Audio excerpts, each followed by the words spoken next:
Is it truly possible to make 1 million gold in spring? We're gonna find out. Hello everybody, this is GamerGar, and in this challenge video, we will attempt to have 1 million gold on hand. That's right, by the end of spring, we're hoping to go into summer with over 1 million gold to spend on whatever we see fit. In this challenge, we are not using animation cancelling, no seeds are being used or any sort of exploits. We are going to use the core mechanics of this game, as well as 1.6 updates, to see if we can make over 1 million gold. Now we're going to start by making a couple of chests. We're going to run around the valley as per the usual day one tactics to get as many forageables as possible. Now we are going to be selling everything if we're going to make this strategy work. We're going to go down to the beach and we're going to get all of the forageables down here as well. Now we can't access Willy today, so we can't fish, so today will primarily be tons and tons of foraging. Once we sell everything to Pierre, including the parsnip seeds, we're going to go to Gus. We're going to purchase a total of 4 salads. We need this for energy. We're going to go to Cindersap Forest. We're going to pick up even more forageables. Now all these ones that we pick up will be used for energy, because when we get back to the farm, we're going to cut down an unmerciful amount of trees. You'll also notice we're not using the standard farm. We are in fact using the forest farm. Reason being, you get access to huge amounts of hardwood every single day on this farm. We managed to get enough wood together to fix up the bridge to get into the tide pool area. I wanted to access the zone from day one in the hopes to get a sea urchin. Once we get that, we can make a bait maker, and the bait maker is going to be the big decider in terms of if we can make 1 million gold in spring or not. So the sooner we get that, the better. If we don't end up getting a sea urchin, we'll more than likely fail the challenge. That's how important the bait maker is. We got a few skill ups today and we made 761 gold. The next day we're doing some fishing. If I didn't chain up huge amounts of perfect catches, I would reset the day and try again. Many day resets were done so that I could get the fiberglass rod fairly early. We're now going to pay Clint a visit, and any sort of geodes we come across, Clint will break those open. We will always sell Clint back the materials, because we're always going to make a profit most of the time. We also have a dried starfish as well, so we're going to give that into Gunther, and we are rewarded with 250 gold. It's a nice money boost at the start, especially if you're striving for the fiberglass rod in the early days, because it costs 1800 gold. Once we pick up the fiberglass rod, we actually manage to get more geodes from fishing. We're going to get Clint to break open all these geodes, and every time he breaks one open, we just sell back the mineral. Once we were finished, we ended up making a pretty nice profit here from the geodes, and we got our gold back up to 702. This was very important, because now we're going to go to Pierre and we're going to purchase a parsnip, a bean starter, a cauliflower, and a potato seed. We're going to plant all those for the community centre bundles. For the rest of the evening, we're going to go up to the lake and do loads of fishing. And there's a couple of reasons why we want to prioritise fishing. Number 1, it's a great money maker, and number 2, the higher our fishing skill goes, the more recipes we learn, more importantly, the recipe for the bait maker. Now we end up getting a maximum of 4 fishing skill ups today. We were close to level 5 fishing, but we just didn't quite get there. The next day we got the furnace recipe off Clint. We're now going to do some catfishing today because it's a rainy day. You always get it on the 3rd, which is nice. Now catfish are hard for beginners, even for advanced players. I mean, sometimes you can just get a bad catfish, bad RNG, and they just bounce all over the place. It's very hard to catch them, you know. Now I reset today a few times, but after a while I just gave up, you know. I was trying really hard to get a tool upgrade done today. After a few more attempts, I said to myself, what's one extra day of our pickaxe being with Clint going to do to the run, you know? You can always just start the mines on day number 6 instead of day number 5. It will give us one more day of fishing. And the big thing was, as long as I had the minimum requirements for the Good Skull Cavern run by the time we get to the Desert Festival, it didn't really matter anyway. So we're going to spend the rest of the day doing even more fishing. Now we got lots of catfish today, which was great, but not huge amounts of catfish. If we had the bait maker, we could have got, 15, 20 or even 30 pieces of catfish. We will take Fisher because we got fishing level 5. Level 6 gives us the bait maker. Now we can't make that just yet. We still have to get our sea urchin. We also need some iron bars to make that too. Level 7 fishing was really nice. The next day started with the watering of crops. Once we're finished with these, you can probably guess what we're going to do. That's right. We're going to do some fishing. Now I wanted to get a backpack upgrade done today as well. I also needed money to get a tool upgrade done. So I sold some rubies to Clint. That gave me enough to upgrade the pickaxe now to a copper. That'll be done by day number 6, which isn't too bad. We're going to get Clint to break open some more geodes here in the hopes that we might get something nice. Again, all of these minerals will be sold to get extra money. I had 826 gold at the moment. So I'm going to sell the marble as well as the opal there. I had 1,000 gold. I'm going to head up to the lake. I had lots of fish inside my chest here. I'm going to grab all these, go back down to Willy, sell the fish, then go back to Pierre and get the backpack upgrade. That was a game changer because I didn't want to throw fish away or throw semi-useful items away to make room for other fish. So that backpack upgrade is going to save us a lot of effort. Now, we ended up fishing up in the lake for the whole day again. We got Jewels of the Sea Book of Power. It's a nice book. There's a chance you'll get raw from fishing treasure chests, and that raw can be sold for extra money. So the big tactic now is to get our fishing skill up to 10, so we can get 50% more for selling fish.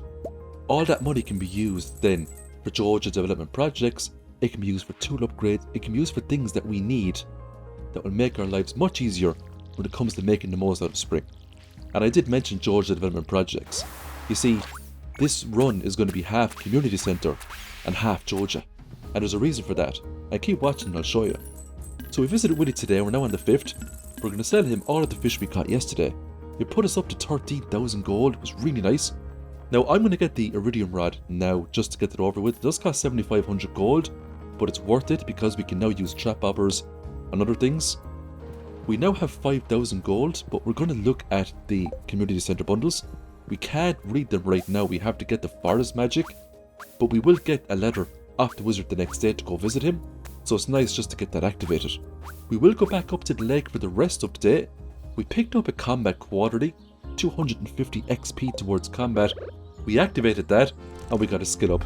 That was really nice before going into the mines to get that. We're now going to do even more fishing. Getting bubbles is such a game changer. We actually have a fishing skill of 9 at the moment, which is great. Once we get the fishing to 10, we're going to make even more money from doing fishing. We also picked up a Neptune's glaive. That's going to make life real easy for us now going into the mines tomorrow. Level 1 combat allows us to make the bulk steak. It's handy to get that too in the early days. So we ended up making almost 14,000 gold today, primarily from selling fish.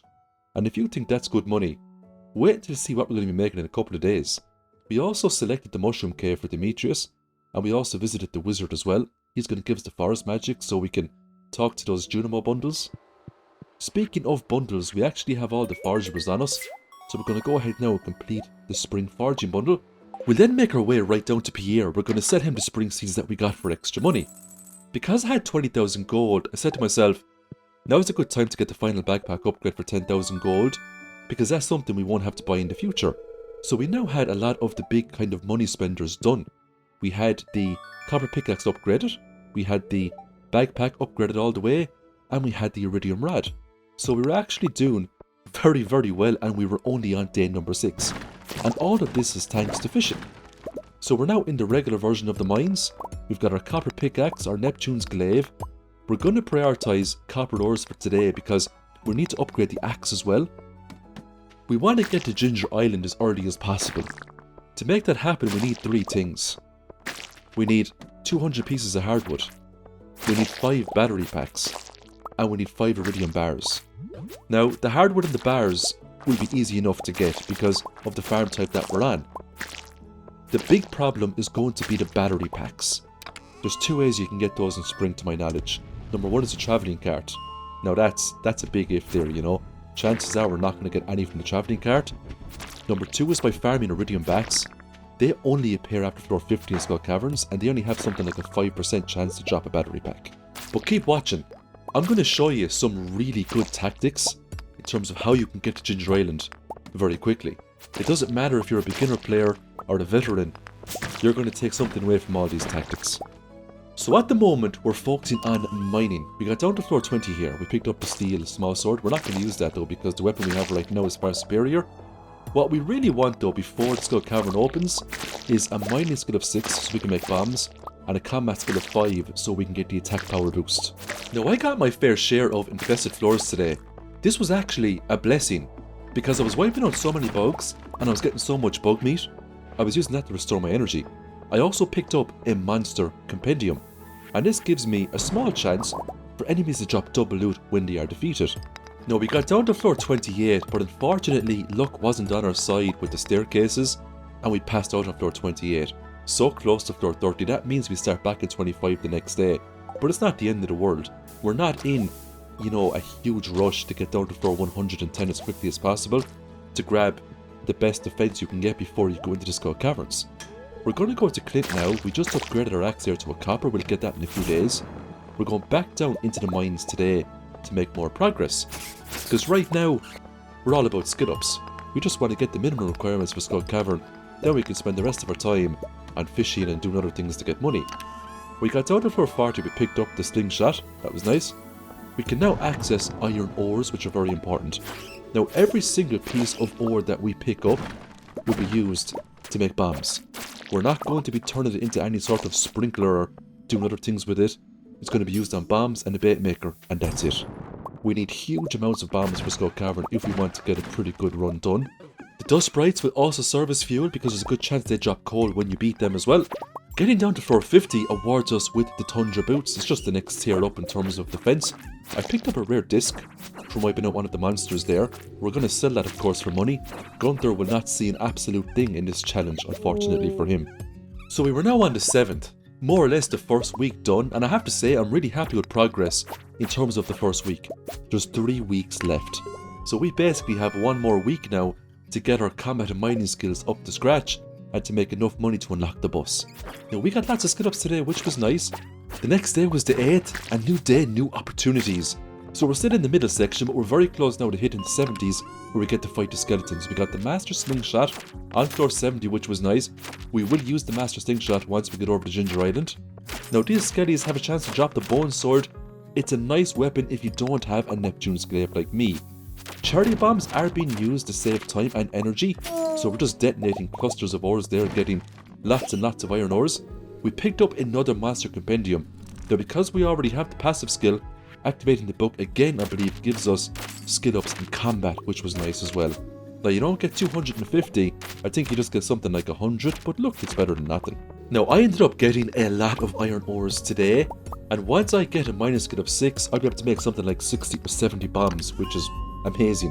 I picked up the Firewalker boots on floor number 80, and we're still making more progress, which was nice. So I was happy that I was able to get into the bottom tier today, because now we're getting a lot more XP towards mining, and we're getting a lot more XP towards combat. There's also a chance we can pick up fire quartz down here as well, and this is very important for the minecart bundles. Now there's a few weapons we can pick up if we're lucky inside these crates and barrels that are better than Neptune's Glaive, so here's hoping we get some of those weapons before we go into the Skull Caverns. The Slammer is a nice weapon to get. The Steel Falcon is really good too. The Tempered Broadsword is a nice weapon. The Holy Blade is also really nice. Now we managed to take it down to floor 90 today, literally by the skin of our teeth. We picked up the Obsidian Edge. We popped a Warp Totem back to the farm, so we're not going to get hit with a penalty for passing out. We got level 4 combat and level 4 mining today, which was nice. We made almost 8,000 gold. Now a lot of that came from selling stuff we got in the mines: amethysts, gold ores, jades, rubies, diamonds. Normally you keep diamonds and rubies, but we still needed a lot of money for a lot of upgrades, so for now we're selling everything we get. There will come a time where we won't sell those things, we'll keep them for buff foods and things like that. I ended up getting the sea urchin today. I was so happy with this. We can now go ahead and we can craft up a bait maker, and because today was raining, we are going to make full use of this day. So we got back our copper axe, which was great. We can now start farming hardwood on our farm. We're going to give Clint a copper pickaxe to upgrade to a steel pickaxe. We're now going to spend the whole day putting up catfish. Once you put catfish bait into your rod, you significantly, I mean significantly, increase the rates in which you get to fight catfish. We're now going to see a big ramp up when it comes to money coming into us every couple of days, because we're going to make huge amounts of money after today. I actually managed to get one perfect catch on a catfish today, which was nice. Sometimes I can manage 2 or 3 catches. To be honest, it's not really a matter of skill, it's a matter of how nice RNG is to you. Because sometimes the catfish can bounce all over the place, other times you can kind of remain quite still and you can kind of pull off that perfect catch. So we got level 10 farming, which was great. I didn't sell any of the catfish the previous day because I wanted that fishing perk. I wanted the extra 50% before I sold anything. Because we have our copper axe, we can get rid of all of these stumps every single day on the farm. Not only are we getting magnificent foraging XP, but we're getting hardwood. We're going to go up to the lake today and do even more fishing. We got a dinosaur egg. That was quite lucky. We're going to sell it though. So we're going to use the bait maker again today, and we're going to pull up largemouth basses primarily. While largemouth bass, it's probably one of the most profitable fish you can get in spring, bar the catfish, and you can access it every single day. It was time to experiment. Now, I've done a couple of day resets because the stonefish should not be underestimated. It's a rare fish to get, but you know what? It's worth a lot of money. One iridium quality stonefish, with all of the fishing perks, it goes for 900 gold. That's nothing to snuff at. I'm at over 32,000 gold today. Let's look at the breakdown. So from the previous day, we had the catfish there, 17,000. But look at the stonefish, 4,500 for 5 stonefish there. The smallmouth bass, one perfect catfish that was going for 600 gold. That was really nice as well. But let's flick over into the next page. We also have largemouth bass. They're going for 300 gold a pop, 5,400. Now could you imagine the figures we would have gotten if we had a fish smoker? That's the next thing we're going to get. But first, we need to farm up more hardwood. You know what I love about this farm? The fact that you can get forageables on it as well as hardwood every single day is just a great farm type for accelerating foraging skills. Now, we actually got a crop fairy the night before. I just forgot to record it. I was able to complete that bundle fairly quickly and I got some speed grow. So it just saved me a few days there, which was nice. I'm now going to complete the entirety of the mining room. That's going to give us a fast travel. While we're here, we're going to spend the extra few bob and complete the vault bundles. Now, it is a little bit cheaper to do it with Joja, but you don't get the prizes, and I wanted the crystallarium. And the thing with Joja is that you can only complete one project per day. As you can see there, I just knocked out 2 rooms there in one day, no problem. So we're going to go back to the tile pool the next day to get more forageables. We got another sea urchin, but you don't need to make more than one bait maker. Trust me, one is enough. We got our steel pickaxe off flint, and we're now going to upgrade our copper axe to a steel axe. That way we can now go and knock down the big tree stumps to get even more hardwood and foraging XP. Now, any of the diamonds and rubies we pick up today, we are going to keep and trade those into the desert trader for triple shot espressos and spicy eels. We're now making our way down to floor 100. Would be nice to get that star drop, and after that make it down to floor 110 to get the space boots. Once we make it to 110 though, we're going to stop. We're not going to get the skull key. There's a few reasons for this. The biggest reason is that when you get the skull key, it's like a double-edged sword, okay? All monsters have a chance to drop prismatic shards, you can get galaxy weapons, but enemies also become stronger. They have more HP, they're harder to kill. You do not need the skull key to access Skull Cavern during the desert festival. So if we don't pick up the skull key, we're going to fight weaker versions of the enemies within the Skull Caverns. That's going to make life way easier for us when it comes to farming that place for the 2 or 3 days that we're going to be in there for. We also picked up a lot of mushrooms here too in floor 97. This was a mushroom floor. All of those purple mushrooms will be saved and they will be used to heal us in the Skull Caverns. We also managed to get level 5 mining today too, which is important, and we got down to floor 100 in the mines to pick up the star drop. Now, level 5 mining means plus 1 ore per vein, which is needed greatly, but we need 1 more level in mining so we can make bombs, and today is the 11th. That means we have time to get that level before we go into the Skull Caverns. The Junimos have fixed up the fast travel, and they've also fixed up the bus, and we got lots of skill ups today, which is great. Level 5 combat will give us fighter, all attacks deal 10% more damage, and we'll take miner for the level 5 mining plus 1 ore per vein. Now, we fought an elite slime on for 103, it dropped a steel falcon. This thing is an absolute beast, but look at the enchants we got on this thing. It came with a plus 5 attack, that's absolutely insane. We are now going to massacre enemies for the remainder of spring with this weapon. It's just an absolute beast of a weapon. What makes the weapon so good is that it's really, really fast. The amount of DPS you can output on that weapon is extremely high. The only downside with that weapon is that it's short. It doesn't have great reach on it like the Obsidian Edgewood or the Galaxy Sword would. But you know what? When you start seeing enemies just drop dead before your feet, you kind of get over that very quickly. So we picked up the space boots on 110, that's where we stop in terms of progress. We're going to go back now to the middle section, and we're going to prioritise coal and iron so we can make more bombs for the Skull Cavern run. Now at the moment, we're about halfway there to level 6 mining. Hopefully we can get that today or tomorrow. Picking up those diamonds is going to help greatly because we get 150 XP for mining those up. We're also getting XP for all of the iron nodes as well. You're getting 12 XP a node. You get 18 XP for the gold node, so the difference isn't staggering between farming up iron and farming up gold to get combat XP. Now, if you're enjoying these challenges and you're not subscribed to the channel, would you consider hitting the subscribe button? Because the more people that subscribe, the more the YouTube algorithm would push my content to other people that also watch Stardew Valley videos. There's still a great deal of people out there that watch Stardew Valley that have never heard of me before, believe it or not, even though I've been doing this for a few years now. So subscribe if you haven't, it really helps me out. So we got the level 6 mining, we can make bombs, we got the Joja membership, and we sold weapons to Marlin that we don't need.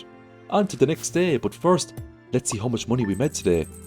So we made 5,600 gold today. Now, primarily, that just came from bits and bobs we found in the mines. Not huge money, but still very important that we squeeze every single day to the best of our abilities when it comes to progress and money making. I made 65 bombs today with all of the resources I collected, that was nice.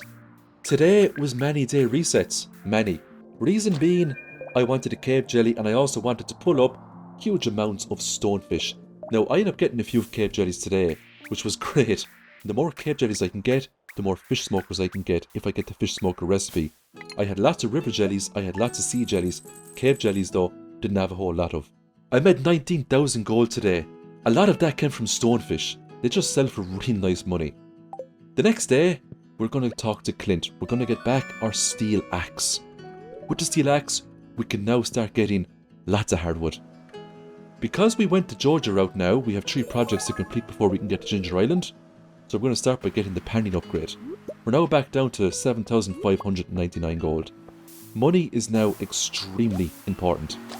The sooner we can get those projects done, the sooner we can go to Ginger Island. We're going to sell some fish to Willie to get the fish smoker. This is a great investment. This will double the value of every single thing we fish up. We're going to go to the desert trader. We're going to purchase some troubleshot espressos and spicy eels to get ready for tomorrow. We're also going to purchase some warp totems to the desert so we can get early starts. I also made 3 fish smokers. I now have 3 fish smokers and a bait maker, and that is going to seal the deal when it comes to getting money for us. But first, we need to look at the requirements for fixing up Willie's boat. We always have to think ahead when it comes to doing these challenges. And taking the time now to farm all of this hardwood so I don't get bottlenecked when the time comes to fix up Willie's boat. Ideally, once you get the quest to fix that boat, you're not going to have a whole lot of time to farm Ginger Island to make all the money we need to get 1,000,000 gold in spring. Now, I decided to go down to floor 100 today in the hopes to get a few lava eels, because if we capture these and smoke them up, they sell for huge amounts of money. They're in a league of their own. They're even way better than the stonefish. I managed to get 3 lava eels, so I'll get maybe 8,000 or 9,000 gold for that once they're smoked. Level 5 foraging, we're going to take Gatherer, chance for the double harvest of forageable items. It's now time for the desert festival. So first, we're going to take our food buffs. We took a spicy eel and a troubleshot espresso. We're then going to get the chef to make a special food here that stacks with our current buffs. So we're going to get the rumpled flute skin. This gives us a further buff to luck as well as speed. We're then going to talk to Marlin and we're going to pick up a quest. We're going to take treasure hunt, collect 15 pieces of iridium ore. That will give us 40 calico eggs. Now, the desert festival is quite fun. The more shrines we click on, the more egg ratings we're going to get. You get 1 egg rating every time you get down 5 floors. You get 1 additional rating when you click on a statue. Now, the statues can give you buffs or they can give you debuffs. Sometimes they give you nothing, but they'll always give you 1 egg rating. Now, to increase the chances of me getting battery packs today, I needed a certain amount of debuffs, believe it or not. So here's the couple of things we need to do today. We need to make it down to floor 50 as quickly as possible so we can start encountering iridium bats. We want to get debuffs that increase monster spawns and increase bats. That means a lot more iridium bats will spawn, more opportunities to get battery packs. The full refreshes are nice, the extra calico eggs are nice, the speed boosts are nice. What we don't want are debuffs like bugs become assassin bugs, mummies get angrier, more serpents, more ghosts, skeletons are after us, monsters do more damage. They're all the debuffs we don't want. Now, we end up getting most of those debuffs today because of the amount of statues we click on. Sometimes it's just inevitable, But you know what? Even with all those debuffs, you need to look at the silver linings. More enemies mean more XP, more resources. So that's how I looked at it every time I went into a room, literally filled up to the top with enemies, like you were playing some sort of a Diablo game, Some of the rooms were just ridiculous. So the big goal was 5 battery packs over the next 3 days and 5 iridium bars. The iridium's going to be easy, extremely easy. The battery packs, well, that was going to make or break the challenge. If we didn't get the battery packs during this event, the only thing we could do afterwards would be to get the skull key, go back down in the skull caverns and do it every single day until we got battery packs so we could go over to Ginger Island and check the travelling cart, of course. But every single additional day we spend in the skull cavern is one day we don't get to spend on Ginger Island. So I give myself maybe 2 additional days after this event. If I didn't get the battery packs, chances are we will fail the challenge. Now after that skirmish there with the last pack of iridium bats, I managed to get 2 battery packs. And I got so excited when that happened because this was our first day in the skull caverns and we already had 2 battery packs ready to go. And because I was getting all these debuffs that increased the spawn rates of monsters, sometimes you'd enter rooms and there'd be tons of iridium bats, which is great. Normally I would avoid iridium bats like the plague because of their high HP, high offensive power. You know, it's just not worth your time fighting them. But we were all about iridium bats today, you know. Getting the crystallarium on floor 87 was real nice. You also get 50 mining XP every time you break open a calico node. So this event is also a great place to go to really accelerate your mining skill. And if we can get a mining skill of 10, we can get the blacksmith perk. That increases all metal bars by 50% in terms of money. So we can sell iridium bars for 1500 gold instead of 1000 gold. And if you have something like 100 or 200 iridium bars, you're going to see the difference straight away. Now, we ended up getting a fairly decent egg rating today and we got 200 calico eggs off Gil, bringing us up to 681 calico eggs. We're going to buy mega bombs from those and look at the amount of mega bombs we get, 45 in total. With those mega bombs, we can now go straight back into the skull caverns the next day for another decent run. We got lots of skill ups today, which was nice, and we made some money too. We made 7,460 gold, which was alright, I suppose. The next day, we're going to select deep dive, reach level 30 of the skull cavern for more calico eggs. We currently have 2 battery packs. We need 5 in total. So here's hoping we get the final 3 battery packs today. More monsters from the calico statues is really nice. More ghosts was not nice. I absolutely hate ghosts. If I had a good weapon with Crusader, I would have loved that because ghosts drop Omni Geodes. And if you were going for the very specific run, if you wanted to basically accumulate hundreds of artifact troves and get yourself an early Book of Power known as a Treasure Appraisal Guide, they would be debuffs you'd be hoping for. Now when I got the debuff Skeletons Are After You, it made this run much harder because the skeletons are no joke. They have a lot of HP, they don't give you a whole lot of combat XP when you defeat them, and they just get in the way, especially the mage skeletons that freeze you in place when you fight them. As we can see here, we're on floor 37, we're fighting iridium bats. The only reason this is possible is because it was a prehistoric floor. And that's the only way, as far as I know, you can get iridium bats without making it past floor 50. So it was nice to get an additional opportunity to fight those bats in the hopes to get some battery packs. Here is another horde of iridium bats on floor 60, and one of them managed to drop a battery pack just for me. That means I only have 2 battery packs left to get to complete the requirements for fixing up the boat to get to Ginger Island. When this happened, I made the decision that I would play it through today as per normal. If I didn't get any more battery packs today, fine, I would play the dungeon again tomorrow. However, if I didn't get any battery packs on the 17th, I would reset the 17th until I got the necessary amount of battery packs needed to fix up the boat, which would have been at least 2. Now on floor number 80, I got huge amounts of iridium bats to spawn. Unfortunately, none of them dropped battery packs, and I must have killed about 20 or 30 of them. When I got down to floor 100, the prize was the dark cowboy hat. I didn't really need it. I did click on the statue, that was the real prize. I got to debuff more bats. This was an absolute blessing for me. The more bats, the better.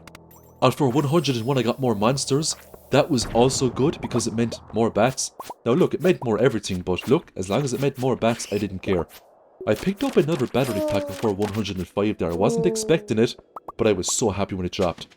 That means I only had to reset day 17 over and over until I got 1 battery pack, and that sounded pretty feasible to me. But look what happened on floor 109. I got the last battery pack. When I got that, I left the mines straight away. It was time to leave anyway. I had 600 calico eggs. I'm going to talk to Gil. We had an egg rating of 49, so he'll give us 200 calico eggs now again. With those 800 eggs, I was thinking about buying some skill books for foraging. I said no, I'm going to get the mega bombs, because we also had to think about the volcano dungeon as well.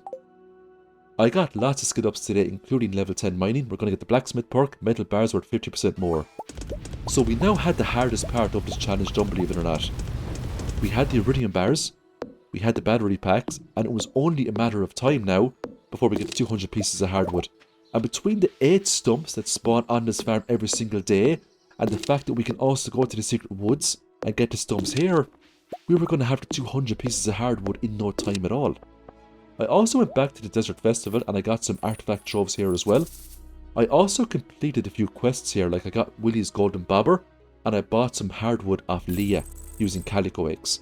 I went to Clint and I gave him some iridium bars for money. I got him to break open all of the artifact troves that I got.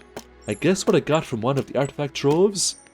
I got the Book of Power, the Treasure Appraisal Guide. Absolutely amazing. This will triple the value of all artifact items, including dinosaur eggs. I sold some more iridium bars to Clint so I can get some Joja development projects done. There's just 2 projects left. We're going to go with the bridge, 25,000 gold. I had 20,000 gold on me at the moment, and I had more than enough iridium back at the farm to complete the next project for tomorrow.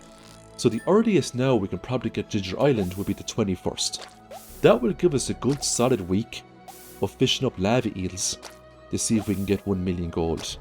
For the rest of day number 17, I was just fishing up some stonefish, smoking them up, smelting iridium ores into iridium bars, and all of these will be sold bar 5, which I have stored away in a chest where they're nice and safe. I'm going to get the hash brown recipe off Gus, and I'm going to get a couple of salads as well for energy. The reason why I got the hash browns is because I want to make some dish of the seas. And we all have to remember, we still haven't fished up the legend. So we're just waiting for a rainy day for that opportunity. 65,000 gold today.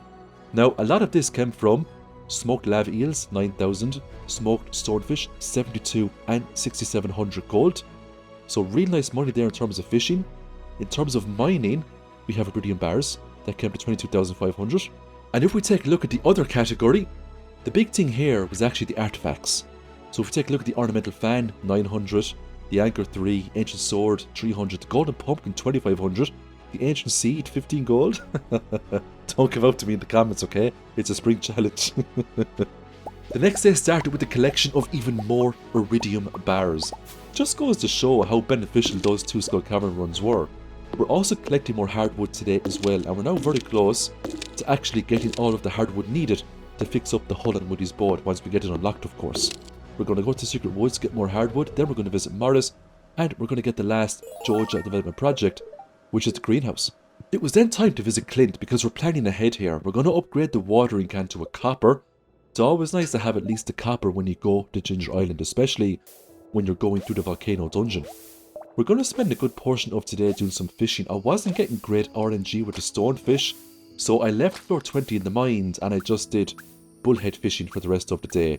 I was at a stage now where I didn't need to reset days if RNG wasn't on my side, so I said, you know what, the bullheads will do the job for us. Morris and the lads are now fixing up the greenhouse. Let's take a look at how much money we made today. We made 45,000 gold. Now, the great majority of that came from iridium bars, 1,500 gold a pop. We also made a little bit of gold from fishing.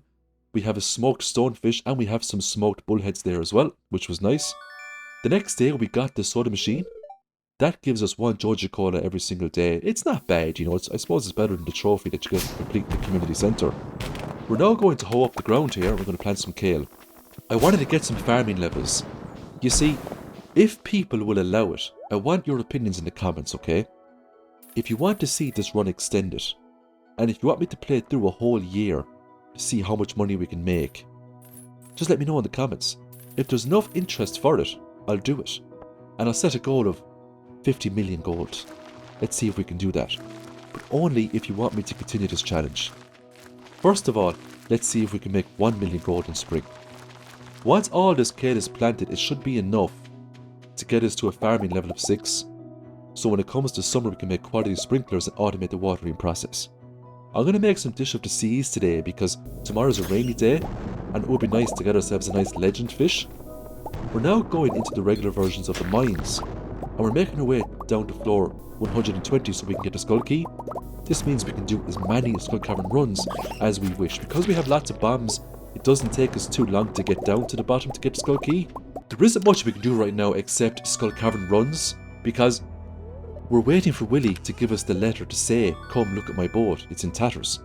And that takes one additional day, you see. That's why we're doing skull cavern runs. But we also picked up some rain totems today, we got 2. I was over the moon with this. Tomorrow is also a rainy day and because I planted kale, that means I won't have to water up the kale for at least 3 days, which is absolutely amazing. I also traded in my prismatic shard for the galaxy sword. It would be nice to go to the volcano dungeon with an extra bit of firepower. The next day was also a rainy day. That means I didn't have to use my rain totems, so I was going to get 4 rainy days where I don't need to water my crops. I finally got the letter off Willie. Today's the 20th. I also got a letter off Mr. Key to say, if you make it past 425, I'll give you something nice. We already made it past 425, so we're going to get 10,000 gold off Mr. Key tomorrow. So we could have the bones of 100,000 gold going into Ginger Island, which is nice. We're now going to fight the legend. Now, we're not going to make a fish pond for this, we're just going to smoke it up and sell it. We get about 22,000 gold. Now here's a tactic for the advanced players, okay? You could ignore this, go to Ginger Island, get the journal scraps, get the free quality bobber that you get just up from Birdie's house when you hoe up the ground, and try to pull up an iridium quality legend, and then smoke that. But that means you'd have to fight it without a trap bobber. Because there's no way you're going to have fishing mastery in spring, unless you min-maxed the absolute limit out of every single day. But, you know, it's just food for thought, you know, if you wanted an iridium quality legend. For the rest of the day, we are going to absolutely abuse this bait maker and pull up huge quantities of catfish. Now, we end up getting so much catfish today, we're going to make a ton of money. Willie and Robin are fixing up the boat, we can now go Ginger Island the next day. But first, let's see how much money we made. 52,692 gold. Primarily from the 24 smoked catfish, that came to 21,600, and the smoked legend, which came to 22,500. We are now entering the final week of this challenge. Can we make 1 million gold? I wasn't too sure at the time. The first thing we're going to do anyway is get 10,000 gold off Mr. Key. We popped our rain totem, so we don't have to water crops the next day. We have the letter here from Willie to say at 8 o'clock we can enter his house, go into the boat and go to Ginger Island, and that's where we're going right now. The first thing we're going to do is get enough golden walnuts together so we can get the parrots to fix up the house. So if we pass out over on Ginger Island, we'll wake up in the house. Now you are given tent kits as well, which are nice, you get 3 of them, but I would much prefer to have the house done today so I don't have to worry about the future days. We're now going to run around and get all of the golden walnuts as quickly as possible. Once I get enough to fix up the house, we are going straight up to the summit and we are going to prepare ourselves for some hardcore lava eel fishing. That's right. If you want to make 1 million gold in spring, one of the methods you can use is to fish up lava eel if you can make it into Ginger Island in spring. Now if you had fishing mastery and if you had an advanced iridium rod, you would make way more money, but we don't have that. We just have to use a regular iridium rod, and we will be switching between a quality bobber, a trap bobber, and a dressed spinner. Now we only needed 20 golden walnuts after we got access to the west side of Ginger Island, so once we had those, it was straight down to the parrots, house upgrade done, and then it was straight into the volcano. As we can see, I was only about halfway through today. There was still a lot of hours left when this house was built. So I took my bombs, took all my gear, and I went straight up into the volcano. I avoided most of the things on my way up, bar the cinder shard nodes, because I needed cinder shards to enchant my fishing rod. I absolutely needed the preserving enchant. Preserving has a chance for your fishing rod to not consume any durability on the tackle or any bait after you pull up a fish. This is extremely important when it comes to pulling up lava eels. Now, we picked up the mermaid boots from that elite chest. It was nice to get it. We also picked up a prismatic shard from the summit there as well. For the first enchant we got master, for the second one we got preserving. I would have been in trouble if I didn't get that actually. What I really should have done there was not enchant my rod with preserving today, kept the prismatic shard and enchanted it tomorrow, and if I didn't get preserving, reset the day until I got it. So I took a pretty big gamble there, but the gamble paid off. Now I'm not going to sell any of these lava eels today. I'm going to fish up a few, turn them into bait, and do the serious fishing tomorrow. We also got the journal scrap, where X marks the spot just above Birdie's house. This is going to give us the quality bobber. And as far as I know, this is the only way you can get a quality bobber before you do the community quest for Willy. Now this is extremely important, because if we use this, all of the lava eels we pull up will be iridium quality. That means when we smoke them, they're going to be smoked iridium quality lava eels. And this is the setup that we're going to use to make 1 million gold. We have 3 fish smokers, and we have a bait maker. Because we have the preserver and enchant, and because we have lots of bait, we won't have to use the bait maker that much for the next day or even tomorrow. I also picked up an ancient dot and I chucked it into the water there for the cool Terraria collaboration. We just got the faraway stone there. If you bring that to the wizard's tower, you can actually trade that in for the Meowmere, which I believe is a legendary weapon you can get in Terraria. Now I had to go back to the farm that night to activate my rain totem, so I didn't have to, water up the crops today, which is the 23rd. Once I was finished with the watering of crops, we went back to fish up even more lava eels. Now, the quality bobber ran out, so we're now getting gold star lava eels. Now these lava eels are hard. They're harder than catfish, but they're not as hard as legends. Look at all the money we made today. 452,000 gold. There you go, folks. Now, that's 2 days of putting up lava eels. That's not just 1 day. And that's also with the fishing perk, angler, fish worth 50% more. If we had artisan, which is level 10 farming, we would have got even more money for those, but we don't have artisan. So could you imagine if we had an advanced iridium rod, we had a dress spinner, a quality bobber, plus artisan, how much money you could make off those every day? Well over 500,000 gold. The next day starts with the watering of crops, but look at how much money I have on hand right now. 592,000 gold. And this shattered all of my previous records because of this new method I have come up with. I never realised just how powerful it was to come to Ginger Island as quickly as possible and to farm up lava eels. It just never occurred to me. I always knew it was a powerful money making method, but I never knew just how powerful it would be in spring with just, some of the more basic equipment, like the iridium rod. So we're now into the 25th, we watered up the crops, we went back to the summit here, and we're putting up even more lava eels. We actually picked up quite a lot of skill books as well, such as combat quarterlies, mining, monthlies, things like that. What's going to be very interesting now is can we get up to 1 million gold after today of putting up lava eels. So we're going to leave the summit a little bit early today and we're going to sell these, we don't want to pass out. Let's see how much money we made. 2 days of lava eels, 443,196 gold. Let's check the breakdown. 137 smoked lava eels were acquired from today and yesterday. 431,550 gold. Let's now go into the next set to see how much money we have, and there you go. 1,327,094 gold. Challenge complete, and we still have the 26th, the 27th and the 28th to make more money if we wanted to. If I went up to the summit right now and did nothing but fish, I did the same on the 27th and the 28th, you'd be looking at least 1.5 million, maybe even close to 2 million, depending on, how good RNG would be to us. But we're not going to do that, because we're now going to look ahead. We're going to just go cavern run. We're going to accumulate resources to get ready for summer. And I know I said in the comments, let me know if you want to see summer, but look, when I got the 1 million gold, there's no way I could put this file down. This file needs to be completed. We can't just leave it alone. Look at what we achieved. And we achieved this together. I didn't come up with this on my own. This was from the countless comments people put on my videos. People tell me about these little tactics here and there. People tell me about better ways you can do things. So I just want to give a big shout out to all my subscribers. You were all stars, and thank you so much for giving me feedback all the time, because there was absolutely no way I would have figured this out on my own. The Stardew Valley community is probably one of the best gaming communities around in terms of support. So believe me when I say it, it's always a privilege to bring to you a good Stardew Valley challenge like this. I always wondered to myself, for many years, is it possible to make 1 million gold in spring? And I always thought that it would be impossible.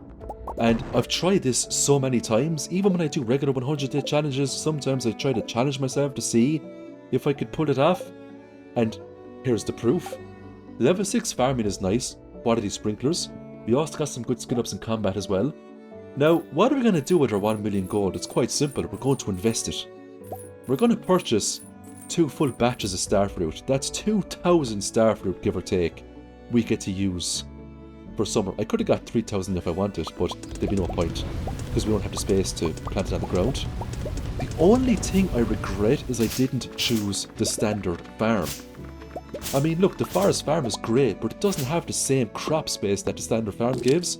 So we're going to prioritise Ginger Island for now in terms of setting up a farm for starfruit. The big question is, could I have still done this if I selected the standard farm? To be honest, I don't know, because the forest farm gives you a whopping 8 hardwood chunks you can farm every single day. Combine that with the secret woods and you've got tons of hardwood that you can get every single day. The standard farm doesn't give you that. Now, it is a bigger farm, and it does have more kind of big hardwood logs on it, but still a tough question. What if you power leveled foraging and you got the fertilizers? Time that you're putting into foraging is time where you're not making money. So, you know, it's just one of those things where you'd have to test it for yourselves. But for now, this is the farm that we got, this is the file that we're using. And as we can see, the Ginger Island farm is now complete. It's ready to go for summer, filled up with quality sprinklers and starfruit. We're going to go into the quarry here. We're going to get the golden scythe. It's nice to have for the Green Rain event, when it comes to collecting moss and things like that. We're now going to go back to our farm, and we are going to collect all of these lovely forageables and collect even more hardwood. It's also worth noting too that we handed in our pickaxe to Clint to get that upgraded. We can now chain upgrade all our tools to iridium quality in summer. And we'll also aim for mastery. We also fixed up the treehouse here for the raccoon, so we can take on raccoon quests in the next few days as well. And this is basically the end of the challenge. Let me know in the comments what you thought about this one, and again, if you haven't subscribed, hit the subscribe button. If I can get 100,000 subscribers, there is a very good chance I can do this full time. Could you imagine the kind of content you'd see every single week if I was doing this full time? There'd be a lot. Thanks again everyone, and a huge shout out to all of my channel members. Thanks so much for taking the time to watch my content. I really appreciate it. What will summer bring us? We've made 1 million gold already. What can we do in summer? You're going to find out very soon. This is GamerGar. I have made 1 million gold in spring. I will see you in the next Stardew Valley challenge. Bye for now everyone.